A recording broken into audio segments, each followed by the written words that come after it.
Zomi thu phanga minam Zomi pasyan zat minam Ahawalyan pilasya Zomi hang Muna to kal swan hello Upna to kal swan zomi Tau pa muang lamet na to By fading food Kim le pa manam dang te Ikyang atu umlaw ten Pasyan pasyana anay Zomi dehi Hong buhong te del mi ten Kupanga minam dehi Hong chile tu panga zomi pandingi Zomi tu panga zomi Zogam tu panga zogam Zole tu panga zole Hong swa ni tia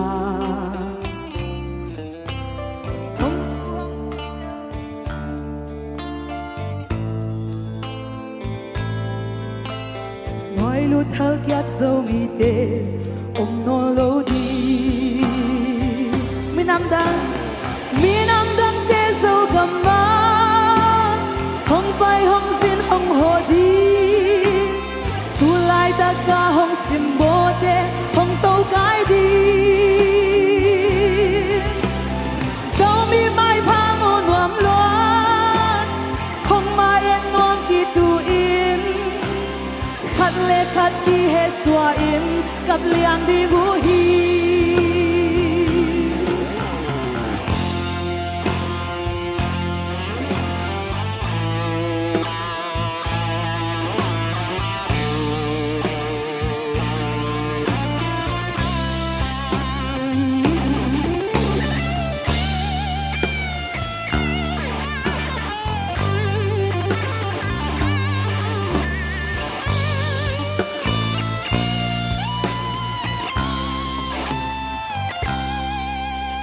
Zomi tu panga zomi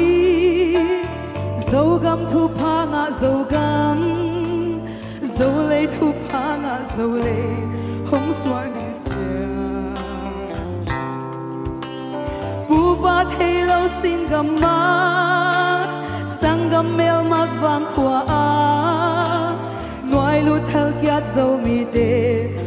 non lo di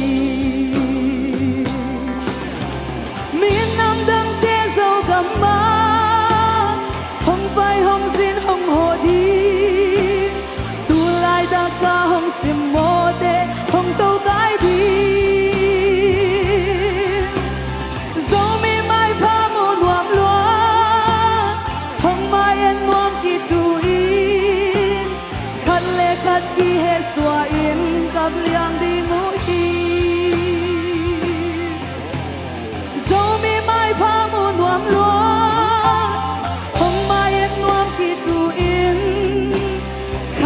Khat ki he swain kap liang di mu hi